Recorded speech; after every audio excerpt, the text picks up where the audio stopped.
Bonjour à tous, j'espère que vous allez bien. On se retrouve pour le brief du vendredi 17 janvier 2025. On se fera un petit point Bitcoin, Ethereum. Vous avez choisi dans les commentaires l'analyse de Aptos. Je remets en jeu Arbitrum contre HBAR qui est beaucoup revenu en commentaire. C'est vous qui décidez. Le commentaire qui reviendra le plus gagnera l'analyse et également, n'hésitez pas à me proposer d'autres idées d'altcoin que je pourrais analyser. Également, on refait un petit peu en copy trading rapidement. Bon, ça, c'est quelques petits screens et résultats de la stratégie SPT du 14 janvier ici, qui avait capturé pas mal de moves. Les stratégies DIM tournent encore. Vous le savez, on vous fait des revues hebdomadaires maintenant sur les stratégies. Ça évite d'en faire tous les jours. Ça nous mâche le travail et au moins, vous avez un bilan hebdomadaire. Par exemple, la semaine passée, 34 TP hier sur 34 TP la semaine passée sur le copy trading, sur les stratégies LIM. Il y a toutes les performances dans le Discord, dans les 100% transparents. Les stratégies d'accumulation sont toujours disponibles. C'est le premier lien en commentaire épinglé pour nous rejoindre. En plus de ça, BitGet vous offre actuellement 20 USDT pour ceux qui s'inscrivent via l'autre lien. Donc vous cliquez sur ce lien juste ici, vous vous inscrivez, donc vous cliquez tout simplement sur participer. Vous créez votre compte, ça veut bien fonctionner. Hop, email, mot de passe. J'accepte les conditions, vous créez votre compte, une fois que c'est fait, vous validez le KYC, vous passez un trade de $100 sur le spot ou le futur et vous aurez les 20 USDT à la fin de cette campagne. Alors pour le copy trading ensuite, c'est ce deuxième lien, rejoindre copy trading, c'est 100% gratuit. Prénom, email, identifiant BitGet, vous cliquez sur rejoindre et ensuite vous cliquez sur configurer le copy trading. Il y a 4 petites vidéos à regarder, 1, 2, 3, 4, vous lancez la première et en fait c'est un tutoriel qui va vous permettre en fait de configurer ces stratégies que vous pouvez voir ici, de configurer, de relier votre compte BitGet à notre plateforme parce que les fonds restent sur BitGet. Les fonds ne viennent pas sur notre plateforme, c'est ce qui fait que c'est 100% sécurisé. Alors pour revenir sur Bitcoin ici, on continue de push, on continue de travailler toutes les imbalances qu'on a laissées ici et maintenant c'est comblé à 100%. On a eu un rejet baissier mais pas de retournement au niveau du prix. Même hier, on avait parlé de cette zone, c'était plutôt order flow, de voir que tous les acheteurs qui sont rentrés massivement sont rentrés sur cette bougie. Et hier, on a eu justement cette zone qui a parfaitement été défendue juste ici, ce qui a permis de combler l'imbalance et d'aller faire une continuation haussière. Ce genre de réaction, c'est super bullish. Quand vous avez une grosse attaque baissière qui se fait absorber directement par une grosse bougie haussière, ça indique que le marché a envie d'aller chercher plus haut et a envie d'aller chercher cette prise de stop, chose que le marché a pu faire. Alors là, il faut commencer, je vais pas dire à faire attention, mais si vous êtes en train de vous dire, ok, est-ce que je longue ici? Bon, c'est quand même ça commence à être tard. Ça dépend encore des plans, encore une fois, en intraday, c'est tout à fait possible. Maintenant, si vous vous dites, je prends un swing et ça va bien se passer ici, je mettrai un stop plus bas. Ok, il y a de grandes chances de se faire invalider, mais après chacun fait ce qu'il veut, mais en tout cas c'est des zones dans lesquelles il faut toujours prêter attention. Pour le moment, je rappelle que ce qu'on aimerait voir, et ça pourrait être en corrélation avec l'investiture de Trump, c'est éventuellement un breaker ici. On veut voir un breaker, c'est-à-dire qu'on veut voir la cassure de cette zone juste là. On veut que le marché vienne casser cette zone, ce qu'on appelle un order block, pour former un breaker block qui sera une pattern d'accélération. Et à ce moment-là, l'objectif du prix, ce sera d'aller chercher le sommet de 2024 au-dessus des 108 360 $. Mais il faut faire le breaker. Si jamais le marché ne fait pas le breaker, malheureusement, et qu'on s'arrête juste ici parce qu'on a comblé absolument toutes les imbalances, le marché là travaille le dernier morceau. S'il arrive à passer cette zone, on devrait aller chercher ce qu'on appelle le previous weekly high, donc le sommet de la semaine passée, à 102 700. Du coup, ce sera notre order block. Et c'est ici justement où le prix pourrait accélérer pour former un breaker. Maintenant, si jamais ça ne se fait pas, il y a un scénario aussi qui est possible, c'est juste une prise de stop. Par exemple, je vous montre des choses qui sont déjà arrivées dans le passé, des prises de stop d'order block, c'est-à-dire on n'a pas formé de breaker, on a juste pris les stops. Ici par exemple, alors où est-ce que c'était? C'était en 2024, c'était juste là. Ici, il y avait pareil, un order block. Vous voyez, on est juste venu prendre les stops avant de prendre le contre-pied. Ça n'a pas formé de breaker bearish. Si on avait formé un breaker bearish, ça aurait changé la donne, ce qui n'a pas été le cas. Mais là, c'est pareil. Il faut faire attention parce que des fois, ça arrive qu'on pense qu'un breaker va se former et en fait, c'est juste une mèche, une réintégration et ensuite le marché prend le contre-pied parce qu'il a pris les stops. Ça serait la pire chose. Également, c'est arrivé ici. Je dis pas que ça va arriver encore une fois, c'est juste une chose que vous devez surveiller. Ok. Par exemple, c'est arrivé ici, où là tu penses que le prix va casser cette zone et va commencer à lancer un push haussier et en fait il y a juste une prise de stop et un retournement du marché. Donc ça, faut faire attention à ce genre de scénario, ça pourrait éventuellement arriver. Ok. Pourquoi? Parce que le dernier sommet est ici.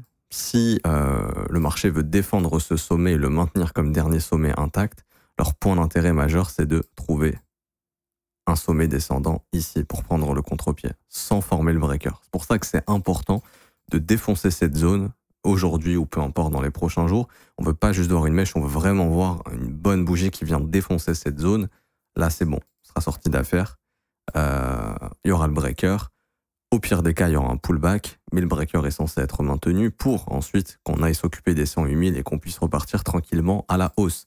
À ce moment-là, les objectifs seront les suivants. Les extensions haussières depuis la TH, c'est-à-dire partir entre du 120 000 et du 127 000 dollars courant février. Okay, si breaker se forme, bien évidemment, et que ce breaker fait son job, c'est-à-dire qu'il soit maintenu et qu'on parte. Je vous le dis sincèrement, il n'est pas impossible que ce marché puisse juste venir faire la prise de stop sans breaker. Moi, ce que je veux voir, c'est un breaker, je le redis encore une fois. La prise de stop, je veux pas du tout voir ça. Et encore, ce serait pas dramatique d'avoir une mèche, un rejet, de reconsolider et là de former le breaker. Ça aussi, c'est tout à fait possible. Mais on veut casser cette zone, on veut pas qu'on ait une mèche et qu'on se mange un retournement. Et un retournement, ça pourrait se marquer par quoi? Très simple. Vous prenez la dernière bougie haussière, imaginons qu'il y a une prise de stop ici avec une mèche et qu'au final, c'est juste une mèche et on reclôture à l'intérieur. Si la bougie d'après, elle fait bam, comme ça, elle vient casser le plus bas, là, il y a ce qu'on appelle une reversal candle et là, on pourra éventuellement, malheureusement, avoir remarqué un top. Et là, il faudra serrer les fesses parce que l'objectif derrière, ce sera de revenir visiter les 85 000. Ok? Donc, c'est surtout pas ce qu'on veut voir. Je vous le dis, si on voit ça, ça sent pas bon. Ce qu'on veut voir, c'est vraiment l'accélération. En tout cas, le marché essaye. Maintenant, il a comblé toutes ces imbalances, même si vous regardez en H4. Je vous trace jusqu'au dernier morceau d'imbalance qui était juste ici. Vous voyez, on l'a comblé. Là, on essaye de s'en affranchir. Si ça passe, prochain point d'intérêt, 102 750. Et là, il va falloir faire attention à ce que ça parte vraiment en breaker plutôt qu'en prise de stop. Okay, si ça part en breaker, je le redis, c'est bullish. Et pour moi, ce sera le signal que tout le marché dans son ensemble va repartir à la hausse et qu'on va resuivre une cyclicité similaire à ce qu'on avait en 2021. En 2017 et en 2021, c'est-à-dire un premier trimestre assez bullish. Okay, si jamais ce breaker ne se forme pas et on a juste une prise de stop, on rentrera malheureusement dans un premier trimestre où on ira chercher un petit peu dans tous les sens. C'est-à-dire un maximum de stop au nord, donc là ça sera cette zone à les 103 000, puis ensuite un maximum de stop au sud, ce sera sous les 88 000, et en gros le premier trimestre sera chiant. Si vous mettez en trimestriel, on aura probablement, de mon point de vue, si le breaker se forme pas, un premier trimestre qui va ressembler à ça, c'est-à-dire qu'il va nettoyer au nord, nettoyer au sud, mais qui va revenir au même endroit. Donc notre prix d'ouverture est à 93 000, on pourrait très bien prendre les stops à 103 000, refaire des mèches dégueulasses plus bas sous les 85, et puis à la fin du premier trimestre, revenir clôturer comme une fleur à 93 000, 95 000. En gros, faire un trimestre qui sert à rien, mais qui nettoie dans tous les sens. C'est un truc qui pourrait arriver. C'est pour ça que là, on veut la formation du breaker pour marquer le point d'accélération qui va donner justement lieu au push. Vous voyez, derrière nous, il y a également cet imbalance baissier qui est toujours ouvert. Alors, il a été comblé légèrement, mais il est toujours ouvert. C'est pour ça que je fais attention à cette zone. J'aimerais pas que ce soit juste une prise de stop, malheureusement. Si c'est le cas, on va morfler derrière. On espère surtout pas que ce soit ce scénario qui va se déclencher. J'étais en H1 sur ce graphe. Ok. Hop, je vais juste supprimer ça. On va épurer un petit peu le graphique. Comme ceci. Voilà. On voit avec nos yeux les zones qui ont été maintenues. Comme ça vous entraîne aussi à repérer les imbalances par vous-même. En daily, ça, hop, on supprime, c'est bon. RLZ short, on s'en fout. Le point d'intérêt est là, l'imbalance est là. Donc, c'est cette zone sur laquelle il va falloir faire vigilance. Vigilance, ça veut pas dire tout vendre, là, j'ai peur, machin. Non, c'est juste que s'il y a un point de retournement, oui, il vaut mieux se barrer temporairement le temps que les choses s'améliorent, parce que derrière, c'est une vague baissière comme ça qui peut arriver. Je dis pas que ça va arriver encore une fois, mais je veux que vous prêtiez attention à cette zone quand même, parce qu'elle est importante. Concernant Ethereum, encore en divergence avec Bitcoin, c'est-à-dire que Bitcoin fait des sommets, Ethereum ne fait pas de sommets. C'est un peu ce qui se passe derrière avec le Nasdaq, où Bitcoin va contre le mouvement du Nasdaq ici. Le Nasdaq s'est fait rejeter dans sa zone d'imbalance baissière, chose que Bitcoin n'a pas fait. C'est pour ça qu'il faut faire attention. Si le Nasdaq repart à la baisse ici, ça pourrait indiquer qu'on est sur un piège sur BTC. Si le Nasdaq confirme aujourd'hui également, pour moi, tout sera aligné pour avoir un bon breaker sur Bitcoin et on sera sorti d'affaire enfin sur cette correction et plutôt une investiture de Trump, plutôt bullish, si le breaker se forme. D'ailleurs, Trump qui veut faire de la crypto-monnaie sa priorité sur ce mandat, ou en tout cas en début de mandat, ce qui est plutôt encourageant. Et du coup, ici, sur Ethereum, bon, après avoir atteint tous les objectifs qu'on avait vus, on en a déjà parlé plein de fois, des zones exceptionnelles pour acheter en spot, des zones probables de bottom. Ça ne veut pas dire qu'on a nécessairement bottom, mais ce sont des zones dans lesquelles on a des grosses probabilités de trouver un bottom. Et donc là, ce qu'on attend justement, alors est-ce que je suis sur le bon graphique H4 ici, pas du tout. Daily, H4, ok. Ce qu'on attend justement d'Ethereum, c'est de péter cette imbalance baissière. Tant que cette imbalance baissière est maintenue sur Ethereum, la continuation baissière est toujours possible. Donc ça, faut bien le comprendre et bien le prendre en compte. Maintenant, je ne vois pas pour l'instant, je dis bien en daily, le rebond est bien maintenu, il n'y a pas de problème ici. Tant que le marché ne vient pas s'installer sous la dernière bougie haussière, pour moi, RAS. Ce qui serait pas positif, par exemple, c'est de venir prendre les stops de cette bougie, se faire rejeter et là prendre le contre-pied. Parce que là, vous avez ce qu'on appelle une candle range, le marché est bloqué dans cette bougie. S'il prend les stops et qu'il réintègre, son point d'intérêt sera de venir prendre ses stops. Et là, ça peut ouvrir les portes à une continuation baissière. Est-ce que j'ai des exemples particuliers? Ça se verra plutôt sur des tops éventuellement. Mais alors, peut-être en weekly. Enfin, j'ai plein d'exemples, c'est juste que je veux trouver un exemple marquant. Voilà, par exemple ici. Le prix est venu prendre le sommet de cette bougie, bam. Ensuite, il vient prendre la contrepartie. Enfin, il était déjà venu prendre la contrepartie, mais il prend les stops, il se fait rejeter. Du coup, il prend le dernier lot qui n'a pas été pris, qui était juste ici. Mais ça, c'est par exemple ici, pareil, hop, prise du plus haut, réintégration, bam, on va chercher le plus bas et on prend le contre-pied. C'est un truc qui arrive assez souvent. Je dis pas que ça va arriver encore une fois ici, bien évidemment.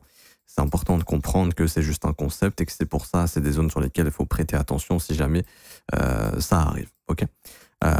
Concernant en horaire ici sur Ethereum, on voit la divergence avec Bitcoin. Alors, j'ai pas Bitcoin ici, mais imaginez que Bitcoin monte et que tout simplement Ethereum ait du mal à monter, qui sont en divergence avec BTC. Les points d'intérêt sont assez simples. Notre indicateur va nous les dire. Les deux sommets daily ici au 3475, le plus bas daily d'hier à 3260. Au vu de ce qui vient de se former sur Ethereum, alors est-ce qu'il y a eu la prise de stop ici? Non. Mais il y a bien eu la cassure du dernier sommet descendant ici. On peut se dire que tant que cette imbalance est maintenue, l'objectif d'Ethereum aujourd'hui, c'est de push vers ces sommets pas touchés, c'est-à-dire les 3460 $ juste ici. 3472 $, pardon. Pourquoi? Parce qu'ici, vous avez ce qu'on appelle une petite jambe baissière. Ok, le marché monte avec une impulsion, retrace, va chercher toutes les imbalances de son impulsion. Ici, le dernier creux est là, hein. Le dernier creux qui a cassé le dernier sommet qui était ici. Ok, c'est ce creux, c'est cette impulsion.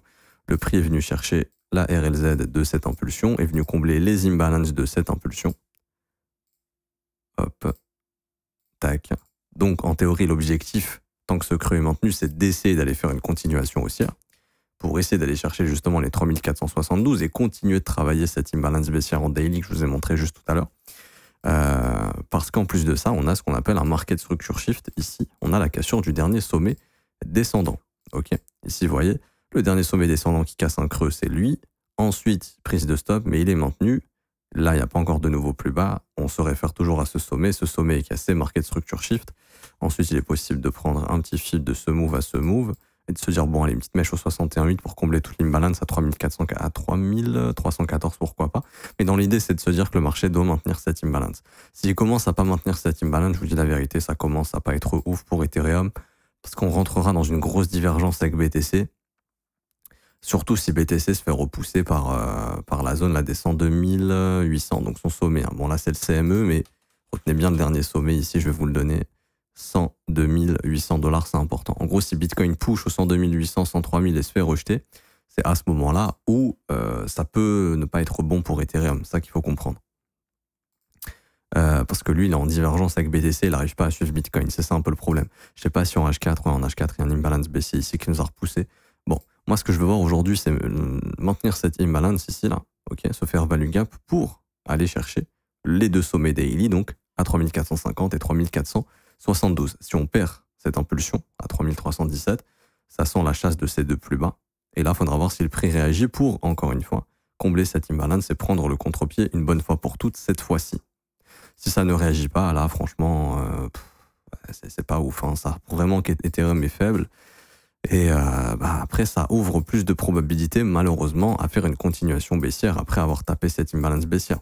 Ça, c'est si Bitcoin... Parce qu'en fait, je vois pas Ethereum partir comme ça, Ethereum former son breaker. Donc en fait, c'est simple. Si Bitcoin forme un breaker, pour moi, Ether, il va accélérer avec Bitcoin. Moins que lui, parce qu'il est plus faible que lui pour l'instant, mais il va accélérer avec BTC. C'est-à-dire qu'il va aller combler toute l'imbalance baissière, probablement jusqu'aux 3600 balles. Par contre, si Bitcoin, il fait la prise de stop, ou carrément Bitcoin, là, il n'arrive pas à casser ses derniers morceaux d'imbalance, il se retourne. Bon, ça, c'est vraiment pas bon pour Bitcoin. Mais si Bitcoin va chercher les stops et ensuite se retourne, Ethereum va se faire défoncer parce qu'il est plus faible que Bitcoin et lui, très rapidement, il va revenir chercher, je pense assez rapidement, proche de ses lows ici, les 3040, 3100 $. Et je vous le dis, après, ça vous les porte plus facilement faire une continuation baissière pour aller travailler cette zone de rechargement. Donc c'est pour ça qu'il faut surveiller Bitcoin. C'est vraiment notre indicateur principal, le BTC. Faut surtout pas qu'il se retourne dans les 103 000, sinon ça pue pour l'ensemble du marché. C'est vraiment la zone qu'on doit surveiller, nous. Sur l'ensemble du marché crypto, c'est vraiment les 103 000 de Bitcoin qui sont extrêmement importants. Donc c'est vraiment la zone la plus importante. En tout cas, je m'arrête ici pour aujourd'hui. J'espère que ça vous aura plu. Si c'est le cas, n'hésitez pas à laisser un petit pouce bleu, vous abonner si ce n'est pas déjà fait. Je vous rappelle, commentaire épinglé, tous les liens importants, formations gratuites, Pepital Coin. J'en parle pas très souvent, mais c'est l'une des choses les plus intéressantes que vous pouvez récupérer gratuitement, si ce n'est la chose la plus intéressante. Quand je vois des mecs qui vendent des formations à je sais pas quel prix qui sont pourris, alors que là, vous avez un plan clé en main, gratuit, très facile à appliquer, plus des pépites altcoin, des assets que personnellement j'estime qui sont intéressants pour 2025. Derrière, vous avez aussi le copy trading si vous souhaitez faire tourner nos algorithmes sur vos comptes. On a toutes les preuves de rendement dans le Discord. Suffit juste d'aller dans le Discord, d'aller dans les data performance. Vous avez toutes les datas des stratégies ici. Même les datas sous forme d'Excel si vous préférez. Sous forme ici de TradingView également si vous souhaitez les consulter. On est 100% transparent, premier lien en commentaire épinglé. Et aussi l'école de trading si vous voulez vous former à mes côtés, avoir accès au brief privé que je fais avec les élèves tous les jours, en direct avec eux, mais c'est aussi disponible en rediffusion. C'est juste ici, ça commence à 49 € par mois, c'est sans engagement. Vous avez aussi les offres 3, 6 et 12 mois qui sont moins chères, mais qui sont des paiements one-shot. Vous aurez aussi accès à la formation de l'école, et le but, c'est que vous passiez votre bull run à mes côtés, qu'on le passe ensemble et qu'on le gère ensemble, ce bull run, et aussi le bear market, parce que c'est plus important que le bull run. Même conserver ses gains, c'est la partie la plus importante et la partie la plus difficile, et c'est notre rôle dans l'école de vous aider justement à faire ça et à atteindre ces objectifs-là. Vous avez aussi les témoignages des élèves si vous le souhaitez. En tout cas, je m'arrête ici. Bonne journée à tous. On se retrouve tout à l'heure pour l'analyse d'Aptos. À tout à l'heure. Ciao, ciao.